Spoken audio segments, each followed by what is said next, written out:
Family sir है बच्चे, लेकिन उन्होंने मेरा कुछ साथ नहीं दिया। ठीक है, उनकी अपनी तरजीहात हैं, वो बड़े हो जाते हैं जब बच्चे, तो उनकी कुछ तरजीहात होती हैं। ये ओल्ड एज ज़रूर है, लेकिन ये पीस ऑफ लव है। बहन के घर गई तो उसने वो आधी रात को घर से निकाल दिया। भाभी एक चचा की बेटी है, एक मामू की बेटी है, वो अच्छा नहीं मानते। घर में भी ऐसे रहती थी, काम भी करती। बेटे वही होते हैं जो माँ को अपनाते हैं, जो छोड़ देते हैं वो नहीं होते। माँ वो होती है जो उसके पास होती है। बच्चों देखो, मैंने तो अपनी ज़िंदगी जी लिया, अभी तुम लोग दोनों ज़िंदगी जियो। अस्सलाम वालेकुम, लाहौर से मैं हूँ दुआ मिर्ज़ा और आप देख रहे हैं प्रोग्राम आपस की बात अवाम के साथ। और कराची से मैं हूँ वलीद अहमद। मैं हूँ ज़रगून शाह। जुड़वा शहरों रावलपिंडी और इस्लामाबाद से हम करेंगे आपस की बात अवाम के साथ। नाज़रीन, आज मैं जन्नतों के दरमियान मौजूद हूँ। हमेशा कहा जाता है, आपने बड़ों से भी सुन रखा होगा, कि एक माँ 10 बच्चे पाल सकती है, लेकिन 10 बच्चे एक माँ को नहीं पाल पाते। ये हम ओवरलुक कर जाते हैं। माँ कभी गुस्से में भी कह जाती है, फिर जब लाड आता है बहुत तो माँ अपने बच्चों को प्यार करते हुए कहती है कि ये मेरे बुढ़ापे का सहारा है। लेकिन फिर बुढ़ापा पता कहाँ गुजरता है? ओल्ड एज होम में। ये 3 लफ्ज़ ओल्ड एज होम, मुझे तो इसकी समझ ही नहीं आती कि वो घर जो माँ खुद बनाती है, बच्चों को परवान चढ़ाती है, उनको चलना सिखाती है, उनको खाना खिलाती है, और घर तो होता ही माँ बाप से है।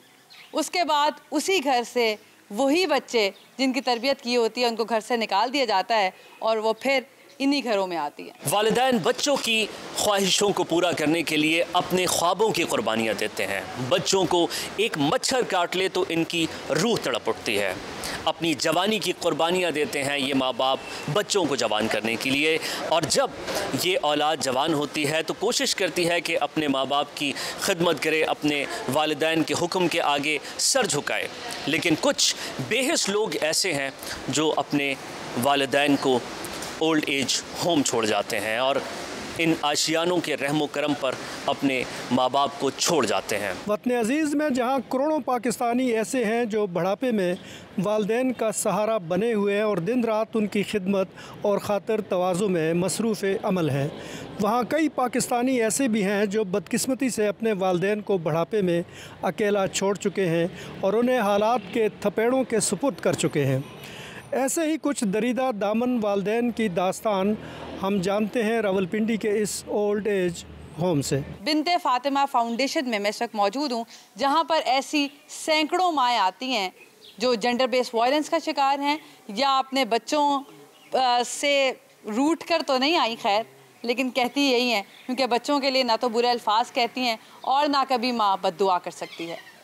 क्या कहानियाँ हैं, क्या दास्तानें हैं, बस इतना पूछूंगी कि उनका गम ज़्यादा ना छिड़े और उनके दिल से रिश्ता हुआ खून नज़र ना आ सके। इन वालिदैन की क्या कहानियाँ हैं, ये माजी के बारे में क्या कहते हैं, इनकी आप बीती क्या है, आइए जानते हैं। जी ये बताएं, आपका नाम क्या है और आपका यहाँ पे आना कैसे हुआ? जी बिस्मिल्लाहिर्रहमानिर्रहीम। मेरा नाम एहसानुल हक है और मैं ज़िला गुजरात से मेरा ताल्लुक़ है, लेकिन मैं चूँकि पेशावर में दर्स व तदरीस के शोबे से मुंसलिक रहा हूँ। तो आप मैं टीचर थे? जी मैं टीचर था। तो मेरी आई साइट जो है वो चली गई, तो वहाँ से मैंने फिर मलक अज़हर साहब को टेलीफ़ोन किया था। इन्होंने कहा कि आप आ जाएं, तो मुझे यहाँ पर एडमिशन दिया। मैं 7 साल से तकरीबन इनके साथ हूँ, ये 8वां साल जा रहा है सर। अच्छा, कौन से स्कूल में आप वहाँ पे? Sir Frontier Children Academy. Eye side का क्या हुआ था अचानक? मेरे जो है आई साइड जो है, चूँकि हार्ट अटैक हुआ था 2 दफ़ा, तो उससे मेरी आई साइड जो है वो चली गई या मुतासर होगी। मैं फिर इस काबिल नहीं रहा कि मैं ख़ुद स्टडी करूँ, और ताकि क्योंकि बच्चों को फेस करने के लिए ख़ुद स्टडी करनी पड़ती है पहले, तो इस वजह से फिर मैंने यही मुनासिब समझा कि ये। आप 7 साल से यहीं पे? जी मैं ये 7 साल से सर। अच्छा, और पीछे फैमिली वगैरह कोई रब्ता? फैमिली सर है बच्चे, लेकिन उन्होंने मेरा कुछ साथ नहीं दिया। मैं शिकवे के तौर पर तो बात नहीं कर रहा हूँ, लेकिन ठीक है, उनकी अपनी तरजीहात हैं, वो बड़े हो जाते हैं जब बच्चे, तो उनकी कुछ तरजीहात होती हैं। तो लिहाजा अल्लाह ताला उनको भी खुश रखे और हमारा भी ये सफ़र जो है अल्लाह ताला बस आसान करे जो बाकी रह गया। बच्चे कितने? मेरे साथ 4 बच्चे हैं। जी। तो ऐसा क्या हुआ कि उन्होंने आपको? बस वो कुछ वाइफ से अलहदगी हो गई थी जिसकी वजह से उनके भी दिल में बोझ था मेरे हवाले से, तो मैंने भी उनसे हेल्प लेना मुनासिब नहीं समझा, क्योंकि मेरा भी अपना प्रोफेशन है अल्हम्दुलिल्लाह, मैं उसमें काफ़ी खुश था। नहीं, टीचर हैं आप, बड़ी काबिल एहतराम जॉब है आप। या तो मेरी अपनी भी इनकम थी, लेकिन बीमारी की वजह से फिर मेरे वसाइल जो है वो महदूद हो गए या कमज़ोर होते चले गए, जिसकी वजह से मैं फिर अपने अखराजात मैनेज नहीं कर सका। तो इस वजह से फिर मेरे लिए ये रास्ता बेहतर था। बच्चे तो आपसे रब्ता नहीं करते, आपका कोई है उनसे? किधर हैं बच्चे, किस हाल में? मेरे बच्चे सर जो है वो हैदराबाद सिंध में है, क्योंकि मेरे जो ससुराल हैं वो सिंध में है, तो उनके साथ रब्ता करना जो है वो चूँकि हर वक्त नामुमकिन है, वो करना भी नहीं चाहते दूसरे। मैं भी अब हमारा भी सफ़र नज़दीक तकरीबन एंड होने वाला है, तो इस वजह से मैं भी कोई ज़्यादा, मैं कहता हूँ बस वो अपने हाल में खुश रहें और मैं बस अपने सफ़र के लिए, ताकि हमारा ये सफ़र जो है बखैर खूबी है, अल्लाह ताला आसानी के साथ ही इस दुनिया से रुखसत हो जाए। दुख गम तो सभी की ज़िंदगी में होते हैं, लेकिन कमाल ये है कि आप उन दुखों को, उन गमों को भुला दें, या अगर ना भुलाएं तो कम से कम खुशियाँ तलाश करें अपनी मुख्तलिफ़ असबाब से, मुख्तलिफ़ तरीक़ों से। कुछ बुज़ुर्गों से हम बात करेंगे और उनसे पूछेंगे कि इस ओल्ड एज होम में कैसा वक्त गुज़रता है। अस्सलाम वालेकुम। ये ओल्ड एज ज़रूर है, लेकिन ये पीस ऑफ लव है। यहाँ पर हमारे घर वाले आते हैं तो वो ये सेटिस्फाई होके जाते हैं कि यू आर हैप्पी हियर, हम कहते हैं yes we are happy here and we are satisfy. तो वो भी कहते हैं कि अच्छा, अगर आपका रहना यहाँ ज़्यादा अच्छा लगता है तो आप यहाँ रहिए, हम के लिए यहाँ आते रहेंगे। तो मेरे जितने भी रिश्तेदार हैं, मेरे बेटा बेटियाँ, नवासे नवासियाँ, पोता पोतियाँ, वो सब मुझसे यहाँ मिलने के लिए आते हैं। तो मुझे अपने घर जाने की ज़रूरत ही नहीं महसूस होती। मैं लगता है कि जैसे मैं अपने ख़ानदान में ही रह रहा हूँ। यहाँ जितने भी हमारे एक्टिविटी वाले हैं, फिज़ियोथेरेपी वाले हैं, वो सब उन लोगों से इतनी मोहब्बत करते हैं कि हम महसूस ही नहीं करते कि हम किसी से जुदा हो गए हैं यहाँ पर। और आप लोग हमेशा यहाँ आते रहते हैं, तो हम ये फरमाए कि मसरूफियात आपने बताया कि क्या होती हैं, लेकिन ऐसा भी तो होता होगा कि खुशी तो है, वो तो है, लेकिन झगड़ा भी तो होता होगा यहाँ पर किसी से?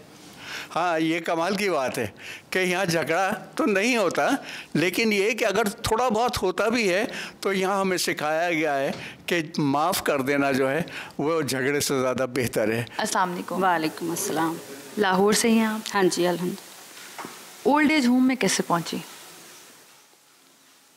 बस कुछ हादसा ज़िंदगी में ऐसे हो जाते हैं कि जिन पर हम मतलब कर नहीं सकते, उनको कंट्रोल नहीं कर सकते, और बस हालात मेरे हाथ से निकल गए, अकेली तन्हा रह गई, तो फिर ओल्ड होम में आ गए। कहानी सुनाएंगी? अगर कंफर्टेबल है तो। नहीं, कहानी ठीक, मैं मतलब स्कूल टीचर थी वैसे शादी से पहले, फिर मेरी शादी हो गई और शादी के बाद हालात ठीक ही थे, मतलब शुरू में तो ठीक ही थे। तो हस्बैंड ने जॉब छुड़वा दी कि आप जॉब छोड़ दो, कोई ज़रूरत नहीं जॉब करने की। फिर आहिस्ता आहिस्ता जब रूटीन पर आए तो फिर लड़ाइयाँ झगड़े और मार पिटाई और ये वो, तो मुझसे ये बर्दाश्त नहीं होता था। उसमें मीनवाइल मेरे साथ कुछ में साहब इस तरह से हुआ कि मेरे ज़ेवरात चोरी हो गए, और वो जिस पर ब्लेम मतलब इल्ज़ाम आ रहा था वो मतलब अपने करीबी लोग थे। तो मैं उनको इस तरह इन्वॉल्व नहीं करना चाहती थी, लेकिन ये है कि वो फिर इस बात पे भी लड़ाई झगड़ा हुआ, काफ़ी फसादात हुए घर में, और फिर आहिस्ता आहिस्ता ये मतलब बात बढ़ती गई। फिर ये कि 5-6 साल इसी तरह गुजर गए और फिर इत्तेफाक से औलाद भी ना हुई। तो फिर वही जो 99% ख़वातीन के साथ कहूँगी मैं कि जो हमारे तबके की ख़वातीन हैं उनके साथ होता है, मार पिटाई, जुल्म, तशद्दुद, जबर। फिर मैंने वो बावजूद मैं एजुकेटेड थी, लेकिन मैं सहती रही कि ज़रा मेरे पेरेंट्स नहीं थे पीछे, तो मैं किस तरह वापस जाऊँगी। बहन भाई सब अपने अपने घरों वाले हैं, लेकिन फिर मेरे बर्दाश्त से बाहर हो गया, तो फिर मैं स्टेप लिया कि मैं वापस आ गई भाई के घर।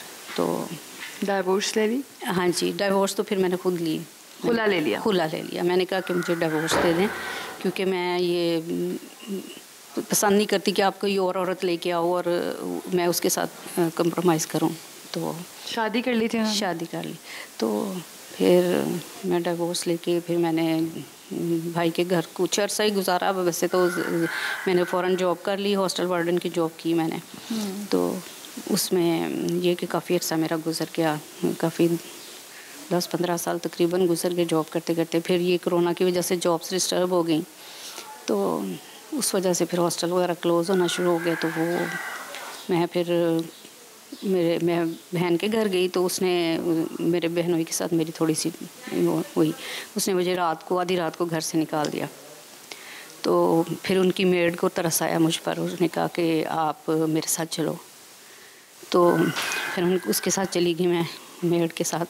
तो उसके घर में पूरा साल रही हूँ। उनकी मेड के घर, बहन की मेड के घर? जी। तो अल्लाह ताला उनको जज़ा दे। तो मेड के घर में साल रही हूँ पूरा, लेकिन उसने वो उसी घर में काम करने जाती भी थी, लेकिन उसने कभी डिस्क्लोज़ नहीं की बात। मैं बहरहाल उसकी शुक्रगुज़ार हूँ कि उसने मुझे इतना मेरा पर्दा रखा और इतना मेरा साथ दिया। फिर मैंने ज़ाहिर वहाँ तो नहीं बैठे रहना था, ना निकलना था। फिर मैं निकली, कुछ दिन आके मैंने फिर जॉब की। फिर ये कि जॉब्स चूँकि वो हो नहीं रही थी सही तरीके से, तो फिर मैं भाई के घर गई। तो भाई ने 1 महीने के बाद भाभी ने मुझे कहा कि हमने नहीं आपको रखना, आप चली जाएं। फिर उतर के आई, रोज़ा रखा हुआ था, रोज़े से थी मैं। तो उनकी जो नीचे वो रहती थी, उनकी किराएदार नहीं थी, उनसे मैंने रिक्वेस्ट की कि मेरे रोज़ा रखा हुआ है, तो मैं अब कहाँ जाऊँ। कहती पहले तुम रोज़ा अफ्तार कर लो, फिर मैं तुम्हें छोड़ आती हूँ कहीं। मीनवाइल ऊपर से कॉल्स आनी शुरू हो गई भाभी की कि ये नीचे भी मेरा ही घर है, इसे कि दफ़ा हो जाए यहाँ से, सामान उठाओ और दफ़ा हो जाओ यहाँ से। और उन्होंने कहा कि रोज़ा अफ्तार कर लेने दो, मैं इतनी भी वो नहीं हूँ कि इसको इस तरह से निकाल दो। तो फिर रोज़ा अफ्तारी वगैरह करवाई। तो फिर उसका बेटा और हस्बैंड है, बहू ने कहीं ये पेज लाइक किया हुआ था, इंटरनेट पर देखती रहती थी ओल्ड एज होम का। फिर उसने कहा करीब ही एक सेंटर है, तो मैं आपको वहाँ छोड़ आती हूँ। फिर वो मुझे छोड़ के गई। अब कितने अरसे से यहाँ पर? 4 साल से। क्या उम्र है आपकी? 54 ईयर्स। अब यहीं पर ठीक वक्त गुजर है? अल्हम्दुलिल्लाह, अल्हम्दुलिल्लाह, कम से कम छत तो है और अब बाइज़्ज़त ज़िंदगी है, अल्हम्दुलिल्लाह बाइज़्ज़त ज़िंदगी है। तो खाना पीना, ओढ़ना पहनना, ये तो सानवी हैसियत रखती है। जब इंसान के पास छाती ना हो, इज़्ज़त ना हो, तो अच्छे कपड़े पहन के भी इज़्ज़त ना हो, अच्छा खाना खा के भी इज़्ज़त ना हो, तो कोई ज़िंदगी नहीं है। जी कमर साहब, आप ये बताएं कि आपका आना इस ओल्ड एज होम में कैसे हुआ, क्या दास्तान है आपकी? जी जैसे सब आते हैं वैसे मैं आया हूँ। अच्छा। जिससे सब आए हैं वैसे मैं आया हूँ।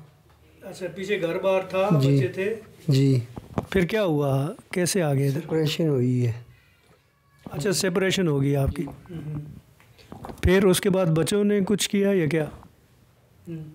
फिर शादी नहीं की, फिर सिंगल हूँ। अच्छा, उस वक्त से सिंगल है? जी। अच्छा। तो क्या कहते हैं, इस ओल्ड एज होम में कितना अर्सा हो गया आप? 3 साल। अच्छा जी।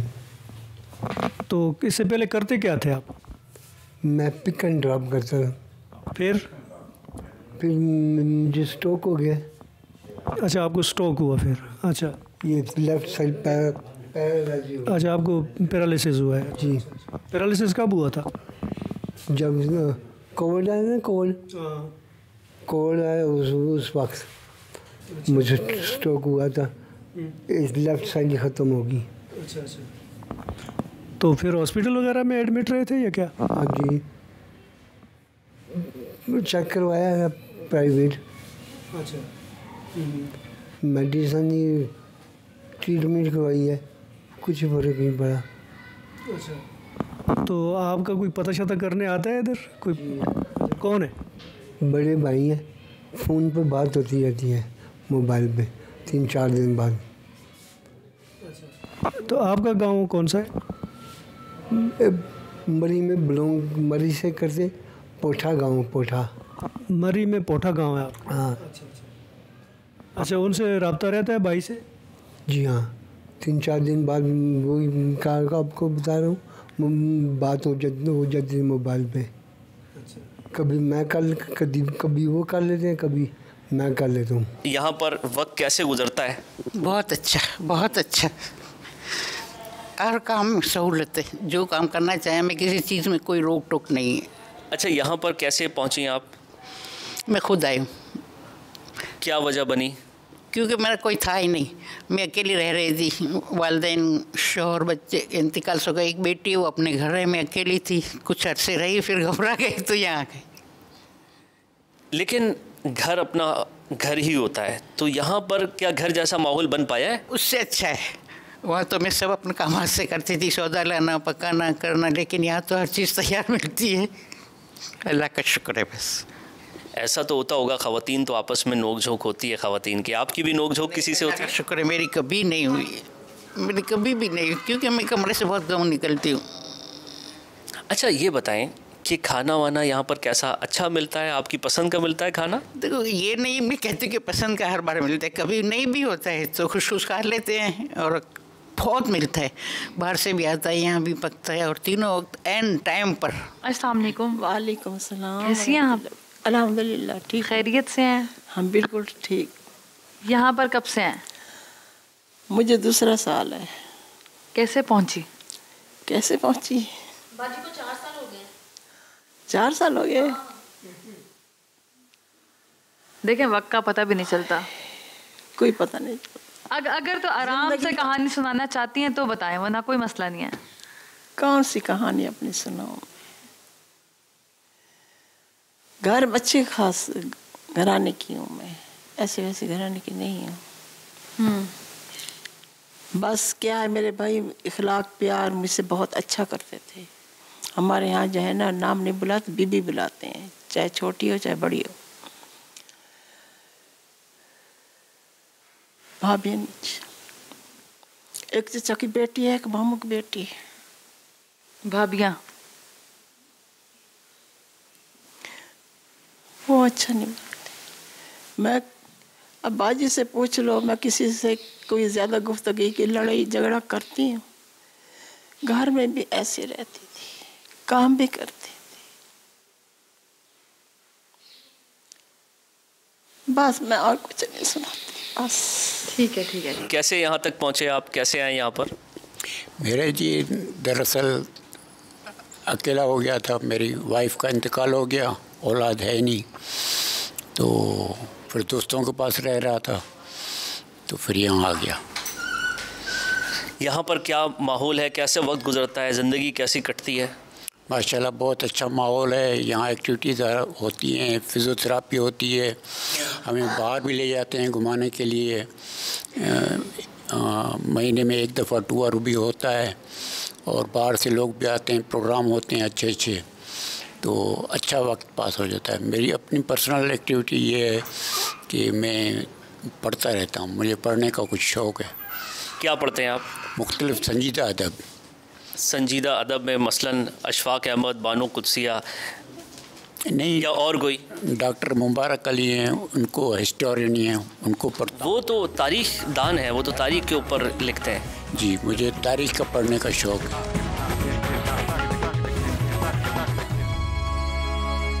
ये रेस्ट रूम है जहाँ पर ये बुज़ुर्ग अफराद आराम करते हैं, यहाँ पर ये सोते हैं। ये बताएं कि यहाँ कैसे पहुँची? बस बहुत हालत ख़राब थी ना, तो इसकी वजह से बच्चों ने इधर दाखिला किया मेरे को। कितने बच्चे हैं? 6 बेटियाँ, सबकी शादी कर दी मैंने, पढ़ाया लिखाया। बस फिर बच्चों का गांव में थी, गांव से कराची आई मैं। बच्चियाँ क्या करती हैं शादी के बाद? कोई काम वाम करती हैं या फिर सब बस घर? मासिया नहीं है, और अल्लाह का सब अपने घर में एक सही है। तो आप यहाँ पर हैं, शोहर गुजर गए, हार्ट अटैक वाले थे, 10 साल जिंदा रहे, फिर कल को चले गए। सुबह से शाम, फिर शाम से रात तक क्या होता है यहाँ पर? क्या मसरूफियात होती हैं आपकी? ये होता है कि सुबह को हम नीचे जाते हैं, कलर करते, और इसके बाद खाना वाना देते हैं, फिर आके सो जाते हैं, फिर 4 बजे चाय मिलती है, फिर बड़ी 7 बजे उठते हैं तो खाना देते हैं, फिर ऊपर आते हैं, फिर तिलावत पढ़ती हूँ, तिलावत पढ़ सो जाती हूँ मैं। किस इलाके दे हो? हरिपुर दे हो? हरिपुर केड़ा ग्रां है? अच्छा जी। ओ उमर अयूब, गौर अयूब वाला? हाँ जी। वो तो रियाना है? हाँ जी। रियाने कोल? हाँ जी। अच्छा अच्छा, नाम क्या है? आशीष। अब्दुल रशीद। अच्छा अच्छा, ठीक हो? खुश हो? कितना अर्सा हो गया इधर? 7 साल हो गए। 7 साल हो गए।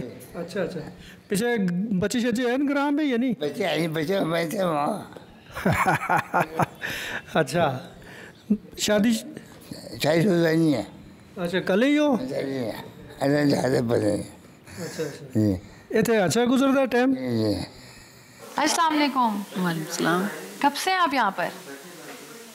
पता नहीं, भाजी को पता होगा कितने देर हो गया। अच्छा, 2000 कौन छोड़ के गया था? में आई थी जी भाई, और 7 बच्चे भी थे। कितने बच्चे हैं आपके? 2 बेटे हैं बेटी है? बेटे। 2 बेटे हैं, माशाल्लाह। क्या करते हैं? बस पढ़ते हैं।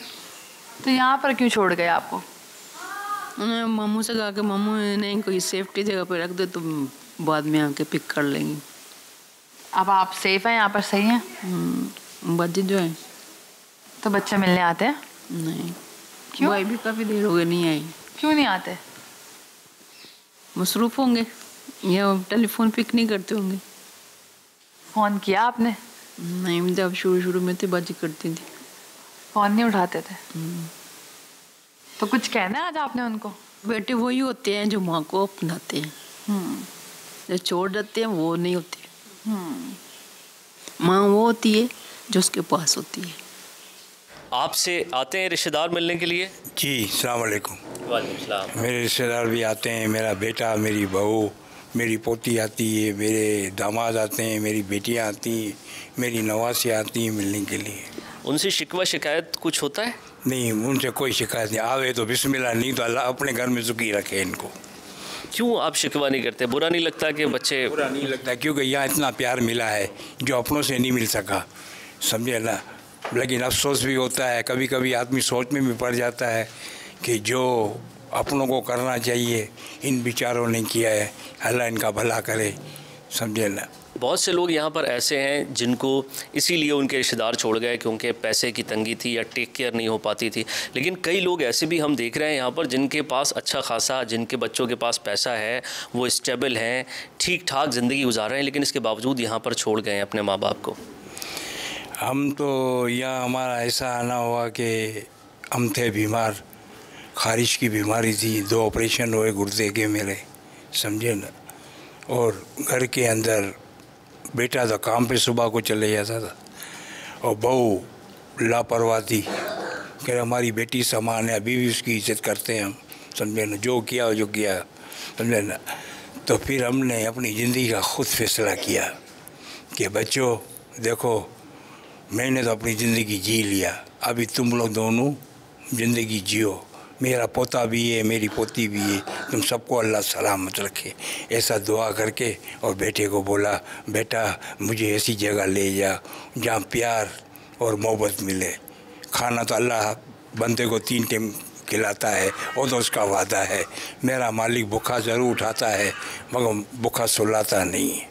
बेटे ने कहा नहीं कि आप इधर ही रुकें, मैं आपको मोहब्बत दूंगा, प्यार दूंगा, आपका ख्याल रखूंगा? वो तो बेचारा गिरफ्तार हो गया ना, बहू के पीछे दीवाना हो गया कि अभी क्या कर सकता है आदमी। बड़ी मुश्किल से बड़ा किया था इसको, 2 ऑपरेशन इसके हुए मेरे बेटे के।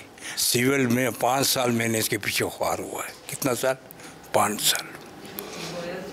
जब भी जाके ये ठीक हुआ अल्लाह के हुक्म से। अल्लाह ने इसको दूसरी ज़िंदगी दी मेरे बेटे को। 2 तो चल बसे, जो बचपन में छोटे थे, एक हफ्ते का था, एक 40 दिन का था। तो एक ही बेटा है आपका या और भी बेटे? एक ही बेटा है। अल्लाह ने 8 बेटियां 3 बेटे दिए। वो जो घर है वो बेटे के ही नाम है, आपके नाम है? नहीं, किराए का मकान है भाई। ठीक। तो वो बच्चा नौकरी वोकरी ठीक करता है, पैसे ठीक कमाता है? बस वो कैमरे की कंपनी में नौकरी करता है। कैमरे नहीं लगाते हैं घरों में, बैंकों में, बिल्डिंगों में, वहाँ नौकरी करता है। इसका गुजारा मुश्किल से होता है, मैं शुक्र है। लेकिन मैं बोलता हूँ मेरी फ़िक्र मत करो, आप अपनी फ़िक्र करो। लेकिन आपकी ज़िंदगी की गाड़ी चल रही है और आप कहते हैं ठीक है, जो हुआ है बेहतर हुआ है। बस अभी क्या करें, वक्त को सलाम है। तुम्हारा अगर घर चल रहा है तो हम खुश हैं, इधर हम खुश हैं, उधर तुम खुश है। हमारे लिए दुआ करना, हम आपके लिए दुआ करेंगे, समझे ना। इधर किस तरह आना हुआ आपका? बस इधर उधर घर जो था वो मकान गिर गए हैं, भाई नाराज हो गए, फिर इसलिए इधर आ गए। भाइयों से नाराज़गी होगी? हाँ जी। अच्छा,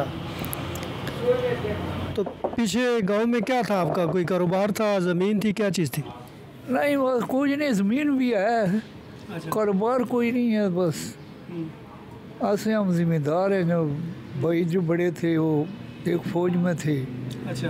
दूसरे जो थे वो नेवी में थे, वो मर गए। अच्छा अच्छा। और तीसरा हमारे से छोटा जो है वो ड्राइवर है।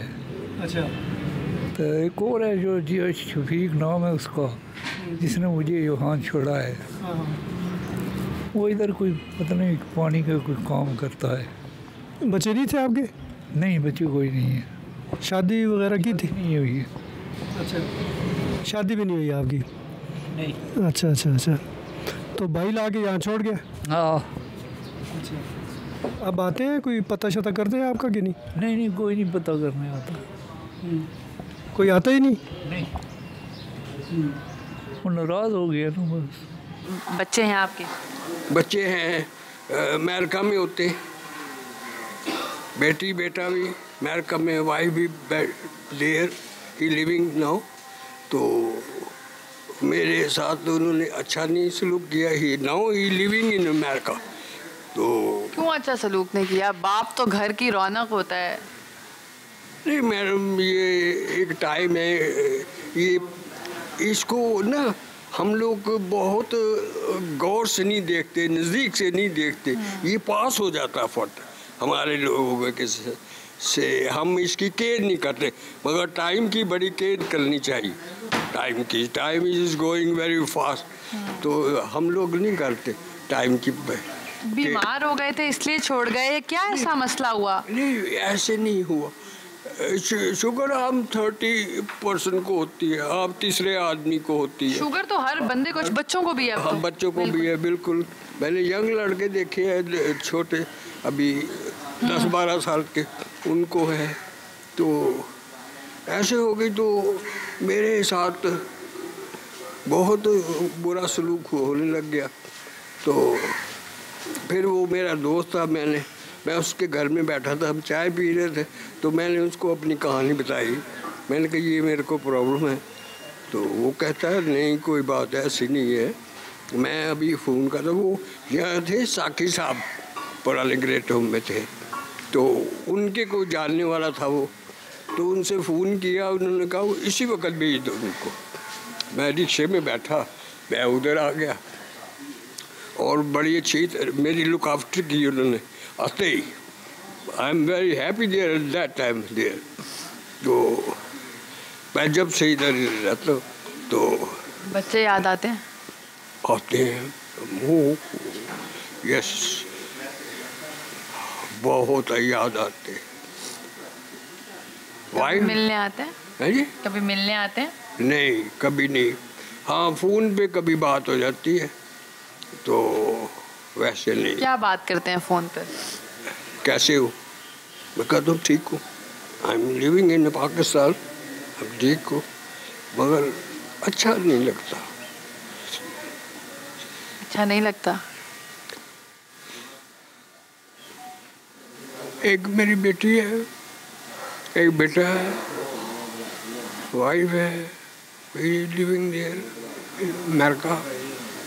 तो याद आते हैं। आप उनसे कभी कहते नहीं है कि आपको ले जाएं?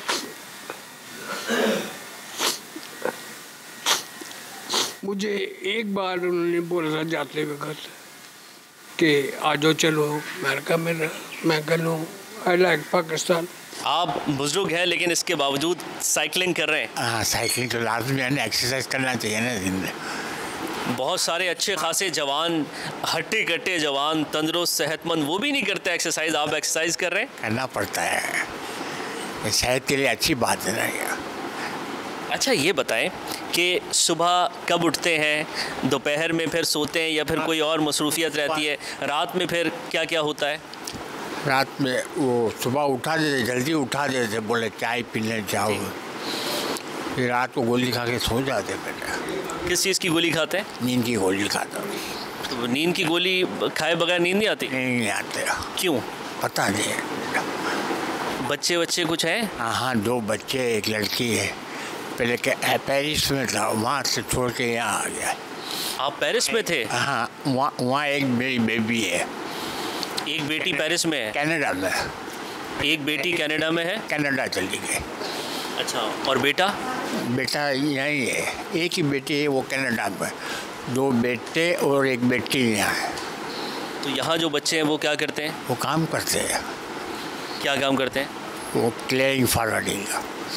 मिलने के लिए आते हैं यहाँ? हाँ, रात को आते हैं ना मिलने के लिए। तो आप कहते हैं कि मुझे लेकर जाओ, साथ रखो? बोलते वो घर में ऐसा सिस्टम नहीं है ना, घर में पैम्पर पिलाना आता नहीं है, यहाँ पैम्पर पिला देते हैं तो लाइफ अच्छी तरह गुजर जाती है। वहाँ पता ही नहीं किस तरह पैम्पर बांध आया, क्योंकि संजय इतवार वो ज़्यादा भी है, वो नर्वस हो जाते हैं कि किस तरह निलावे, किस तरह पैम्पर बांधे। यहाँ सबको एक्सपर्ट है ना, यहाँ सब एक्सपर्ट है, 1 मिनट में ही पैम्पर बदल देते हैं। लेकिन बच्चों के लिए तो माँ बाप की खिदमत कोई बड़ी बात नहीं है। नॉर्मल बात है ना, लेकिन अब वो मानते ही नहीं है तो मैं क्या कर सकता। मैं अपना फ़र्ज़ पूरा अंजाम देता हूँ। आप उनको कहते भी हैं? मान जावे तो फिर मैं खुद चला जाऊँ। अब दुआ करें बस।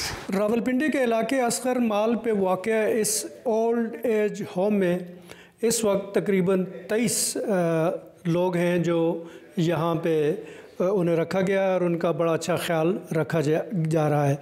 हमें ये बताया गया है कि ये जो ओल्ड एज होम है नजात ट्रस्ट के अंडर ये ऑपरेशनल है और ये तकरीबन गुज़श्ता 21 साल से इसी तरह के बूढ़े, नादार और कुछ इनमें ऐसे भी हैं जो डिसेबल लोग हैं, उनकी खिदमत में मसरूफ़ अमल है। और अच्छी बात यह है कि ये ओल्ड एज होम कोई टिपिकल उस तरह का ओल्ड एज होम नहीं लगता। यहाँ पे सफाई का ख्याल है, एयर कंडीशनिंग का, हीटिंग का। सबसे अच्छी चीज़ जो है इसमें हमने ये देखी है कि यहाँ पे सफाई बहुत अच्छी और बहुत अच्छा इसको मेंटेन किया गया।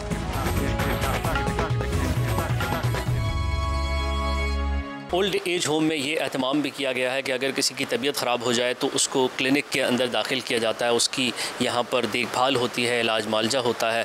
अनम अशरफ स्टाफ मेंबर हैं, उनसे हम पूछते हैं किस तरह की क्योर यहाँ पर होती है। जी सबसे पहले तो अस्सलाम वालेकुम। दूसरी बात मैं ये बताना चाहूँगी कि जैसे कि आप लोग जानते हैं कि हमारे पास सीनियर सिटीजन्स होते हैं तो डेफिनेटली ब्लड प्रेशर्स और शुगर इस तरह के पेशेंट्स होते हैं और वायरल जिस तरह चलते रहते हैं, तो इंटेंसिव केयर में क्लिनिक में हम इनके जो वायरल्स होते हैं उनको क्योर करते हैं। और समटाइम्स अगर ये किसी और डिसीज़ के साथ होते हैं, किसी बीमारी के साथ होते हैं या यहाँ पर क्योर नहीं कर पा रहे होते हैं, हम तो इनको हॉस्पिटलाइज करवाते हैं। और हॉस्पिटलाइज्ड हम इस सिनारियोज़ में करवाते हैं कि कभी कोई चीज़ यहाँ पर क्योर ना हो रही हो और इनकी फैमिली कंसर्न्स ना हो तो फिर हम आगा खान लियाकत और हॉली फैमिली जैसे जो बिग हॉस्पिटल्स हैं, रिपीटेटिव हॉस्पिटल्स हैं, वहाँ पर इनके इलाज के लिए इनको भेज देते हैं। जी हम बात करेंगे इस ओल्ड एज होम के मैनेजिंग ट्रस्टी जनाब अज़हर मलिक साहब से। मलिक साहब ये बताइए कि आपके पास ज़्यादातर केसेस किस नौइयत के आते हैं इस ओल्ड एज होम में? जी बिस्मिल्लाहिर्रहमानिर्रहीम। ये ओल्ड एज होम तकरीबन 2003 से इस्टेब्लिश है। वैसे तो निजात ट्रस्ट जो है वो 1992 से इस्टेब्लिश है, लेकिन ये प्रोजेक्ट जो है ये हम 2003 से इसको कर रहे हैं। तो इसमें मोस्टली वो हमारे पास केसेस होते हैं जिनको लुक आफ्टर करने वाला नहीं होता कोई, जैसे जिनकी फैमिलीज़ नहीं होती, और जिनकी फैमिलीज़ होती हैं उनको हम थोड़ा सा डिस्करेज करने की कोशिश करते हैं कि उनको अपनी फैमिली ही मैनेज करें। तो मोस्टली हमारे पास वो हैं या जिन्होंने अपनी फैमिली, ज़्यादातर में एक ये मैसेज भी है कि जो लोग जवानी में आके अपनी फैमिली से राब्ता मुनक़ता कर लेते हैं या डाइवोर्स दे देते हैं बीवियों को अपने वसाइल और अपनी सेहत के बलबूते पर, वो इस एज में आके बहुत ही ज़्यादा ख्वार हो जाते हैं। इसलिए अपनी जब अल्लाह रब्बुल इज़्ज़त ने वसाइल दिए हों, सेहत दी हो, माली वसाइल दिए हों, तो अपनी बीवी बच्चों का ख्याल करें, उनको टाइम दें, उनको तवज्जो दें ताकि वो आपका साथ आखिर तक निभा सकें। ऐसे लोगों को हम वेलकम नहीं करते जिनके बच्चे जवान हों और वो सिर्फ़ अपनी इस वजह से फैमिली किसी भी डिस्प्यूट की वजह से कि बहू और ससुर की नहीं बनती और फलां के उससे नहीं बनती, वो खाना लेट देती है तो वो कपड़े इस्त्री नहीं करती। इन छोटी छोटी वजूहत की वजह से हम जो लोग अपने घरों को छोड़ देते हैं उनको एडजस्ट नहीं करते। जी, इस इदारे के मैनेजिंग ट्रस्टी जनाब अज़हर मलक साहब ने एक बात बहुत कीमती की है और इसको अपने पल्ले से बांध लेना चाहिए कि वालिदैन को भी अपने बच्चों पे तवज्जो देनी चाहिए जब उन बच्चों को तवज्जो की ज़रूरत होती है। अगर ये गैप आ जाता है, ये स्पेस आ जाता है, तो फिर ये बहुत मुश्किल से फिल होता है। अपनी ज़िंदगी दूसरों के लिए वक्फ करने वाले लोग, कमाल के लोग, सिस्टर फजीलत हमारे साथ मौजूद हैं। यहाँ पर हमने जो देखा, माहौल जो देखा, कमाल हमने देखा कि सिस्टम है, एक हर चीज़ का एक उस इंतज़ाम के तहत, मैनेजमेंट के तहत हर चीज़ चल रही है। जी बिल्कुल, इंतज़ाम के तहत और डिसिप्लिन के साथ चल रही हैं। और ये हमारा कह लें कि इदारा नहीं, अक्सर लोग कहते हैं कि इदारा, सेंटर, ओल्ड एज होम, हम कहते हैं कि ये घर है। जैसे कि आपने देखा होगा कि दारुल सुकून और home of love and peace, तो दर प्यार का घर तो ये है। तो इसलिए माहौल भी हमने बिल्कुल जैसे फैमिली की तरह है इनको दिया हुआ है। और बहुत अच्छा लगता है कि जिस तरह के बाग में, गार्डन में मुख्तलिफ फूल होते हैं तो एक गुलदस्ता बनता है। तो इसी तरह से हमारे जो दारुल सुकून समझें कि प्यार और मोहब्बत का गहवारा है, प्यार और मोहब्बत का गुलदस्ता है, जिसमें मुस्लिम, क्रिश्चियन, हिंदू, मतलब तमाम मज़ाहिब के लोग मिलजुल कर एक फ़ैमिली की तरह रहते हैं। अच्छा, ये बताएं कि यहाँ पर ऐसा भी तो होता होगा कि कोई छोड़ कर चला गया अपने प्यारे को, बल्कि ये तो नहीं कहना चाहिए प्यारे को, क्योंकि प्यारों को छोड़ा नहीं जाता, वो छोड़ दिया यहाँ पर और उसके बाद फिर उसकी डेथ हो गई, तो फिर क्या होता है? हम इन्फॉर्म करते हैं तो ज़्यादातर तो लोग ले जाते हैं, लेकिन कह लें कि 10 में से 2 या 3% लोग थोड़ा सा परेशान करते हैं, तो फिर हमें मजबूरन ईदी में रखना पड़ता है। या फिर कोई ऐसे थे कि कहते कि भी लाभ बस आप ईदी के हवाले कर दें, और ऐसा हमने किया भी है। क्या बेहिसी है कि बहुत से ऐसे लोग जिनके पास अच्छे खासे पैसे हैं, वसाइल हैं, इसके बावजूद वो यहाँ पर अपने वालिदैन को छोड़ कर चले जाते हैं। ईद, त्यौहार या फिर इसी तरह जो अहम मौक़े हैं उन पर बेशक आपके वालिदैन हयात हों या ना हों, आप यहाँ पर ज़रूर आइए, इनको गले लगाइए, इनको तहाइफ़ दीजिए, इनसे मुलाकात कीजिए, ज़रूर आपको तस्कीन होगी। आंसा सज्जाद हमारे साथ मौजूद हैं। लाहौर में बिनते फ़ातिमा फाउंडेशन चलाती हैं और यहाँ पर जेंडर बेस्ड वायलेंस का शिकार ख़वातीन या वो ख़वातीन जिनको ठुकरा दिया जाता है और उम्र के उस हिस्से में जहाँ पर ना तो वो एक्टिवली सोसाइटी में कहीं अर्न कर सकती हैं, ना उनके पास छत होती है, वो यहाँ पर आती हैं। अल्लाह ताला आपको बहुत अजर दे इसके लिए। कैसी कैसी ख़वातीन आती हैं और कहानियाँ उनसे तो सुनने की खैर हिम्मत ही नहीं होती, आपके पास जब आती हैं तो किन ख़वातीन को आप शेल्टर देते हैं, कैसे डिसाइड करते हैं? नहीं, बिल्कुल भी कुछ नहीं डिसाइड करती, बिल्कुल भी कुछ नहीं पूछती कि इनको क्या है, क्या मसला नहीं है। बस जो छोड़ने आते हैं वो यही है, अल्लाह का हुक्म है, वो हमारे हिस्से में है। बस अल्लाह का हुक्म होता है तो वो यहाँ तक पहुँचते हैं। तो बस सोसाइटी में मैंने देखा है कि अदम बर्दाश्त तो है ही, लेकिन बेहिसी बहुत तेज़ी से परवान चढ़ रही है। तो जब लोग छोड़ने आते हैं, औलाद होती है, बहन भाई होते हैं, कौन होते हैं लोग? बस अपने ही होते हैं, औलाद होती है, बहन भाई होते हैं, अपने ही होते हैं। क्या रीज़न देते हैं? बस ये इनका ये मेंटली डिस्टर्ब है, ये तंग बड़ा करती हैं, हम लोग नहीं कर सकते। साफ मुंह पे कह जाते हैं? साफ। मैं हालांकि वो हारिस है, वो एडमिशन वगैरह बेटा ही करता है, तो मैं उसको कहती हूँ कि ये आंटी तो बिल्कुल ठीक है, या उनकी फैमिली से कहती हूँ कि ये तो बिल्कुल ठीक है, बस उनके पास कोई जवाब नहीं होता और छोड़ जाते हैं यहाँ पर। बस हाँ, बस साइन किया, आईडी कार्ड की कॉपी अपनी दी तो बस चले गए, उसके बाद कोई अता पता नहीं। मदर डे आता है, इतने दिन आते हैं जो मेरे ख्याल से खुशियाँ ही खुशियाँ उन दिनों में, नए साल की खुशियाँ। मेरी कोशिश होती है मैं कम इनको बताऊँ, इनके लिए वो खुशियाँ जो अपनों के साथ ही है ना, तो अपने जब नहीं होते तो बहुत ज़्यादा इनकी आँखों से ना वो परेशानी और गम जो है वो तो नहीं मैं निकाल सकती, अपनों की आस में रहती हैं। तो अगर ये बहुत ज़्यादा बीमार हो जाएं और आपकी पहुंच से बाहर हो जाएं, तो घर वालों को कॉल करें या खुदा न खास्ता किसी की यहाँ पर फुदगी हो जाए तो फिर रब्ता कर लेते हैं? बड़ी मुश्किल से, बड़ी मुश्किल से करते हैं। हम लोग बताते हैं उनको कि तबीयत ठीक नहीं है, सीरियस है, तो यही कहते हैं आप ले जाएं, इनको बता दें हमें। तो बस हम लोग ही फ़ौरन हॉस्पिटल प्राइवेट लेके जाते हैं, दिखाते हैं। तो जिनकी खुदा ना खास्ता डेथ हो जाती है उनको फ़ोन करते हैं, तो पहले तो उनकी कोशिश यही होती है कि आप खुद इनको दफना देना। तो हम लोग यही कहते हैं कि लवारिस ज़रूर दफनाना है, वारिस होते हुए भी क्यों लवारिस, आखिरी जो टाइम है वो लवारिस क्यों करना है। मेरे पास शनाज आंटी आई थी, उनके बेटे ने बिल्कुल उनको तोड़ के रख दिया था। उनके सर पे कितने टांके लगे हुए थे, स्टील का ग्लास मारा था, एक ही बेटा था, और बाजू दोनों बाजू उनके ना प्लस्तर हुए हुए थे। और मेरे से उठाना मुश्किल होता था उनको कि मैं कहाँ से उठाऊँ, और जहाँ से भी मैं हाथ लगाती थी वहीं से वो चीख निकलती थी उनकी। बड़ा वो तकलीफ़ वाला मेरे पास वो केस था। तो बस वो उनकी बस यही थी, यही उनकी वो दिन रात जब भी मैं उनके पास जाती थी ना, शनाज आंटी आप ठीक हैं, वो अपने बेटे का ही नाम लेती थी कि मेरा बेटा ठीक है, उसने नाश्ता किया। फिर एक टाइम ये था कि वो मेरे बेटे को कहती थी कि ये वो उसका नाम लेती थी। तो वो मेरा बेटा कहता था जी अम्मी मैंने कर लिया नाश्ता। बस वो उनकी डेथ हुई, ईद वाले दिन उनकी डेथ हुई। उनकी फैमिली को कॉल की, उन्होंने कहा हम लोग कुर्बानी से फारिग होंगे तो फिर वो सारा दिन उनकी डेड बॉडी यहीं पे। बड़े सख्त लोग हैं।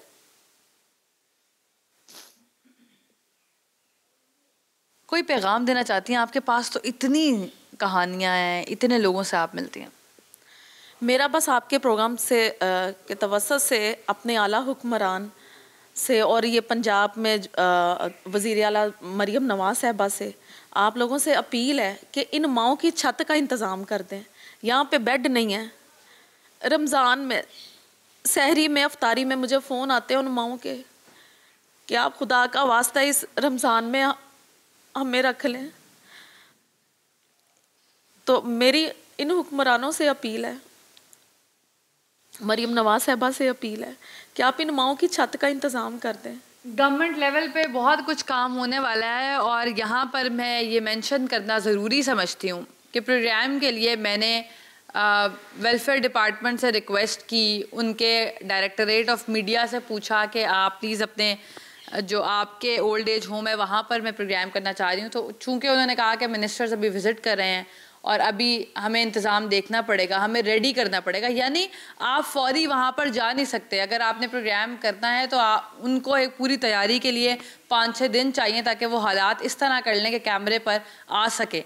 और वो चूँकि मेरे पास टाइम सिर्फ 2 दिन का था और मैंने सीरीज़ रिकॉर्ड करनी थी, तो हम वो 2 दिन में मैनेज नहीं कर सके और फिर मुझे किसी निजी जगह पर आना पड़ा ये स्टोरी बताने के लिए। ये तो हालात हैं गवर्नमेंट के। इससे पहले भी काशाना वाला इंसिडेंट भी सबके सामने आया, तो जो फैसिलिटी है वो भी किस तरह इस्तेमाल होती है सबको पता है। और ये तो मैं बड़े वसूख से बता रही हूँ, मेरा एक्सपीरियंस ये है। बाकी फैसिलिटी बनाने की ज़रूरत है क्योंकि बहुत सारे ऐसे लोग हैं जो इस ख्वाहिश में हैं कि उनको रख लिया जाए और गवर्नमेंट की जिम्मेदारी है कि चूँकि एक डिपार्टमेंट मौजूद है तो उसके अम्ब्रेला के अंदर ये प्रोजेक्ट होना चाहिए और इसकी एक्सपेंशन भी होनी चाहिए। ओल्ड एज होम बेसहारा अफराद का सहारा तो हैं, लेकिन इन ओल्ड एज होम की बढ़ती हुई तादाद इस जानिब इशारा देती है कि तहज़ीब अपने खंजर से ख़ुदकुशी कर रही है।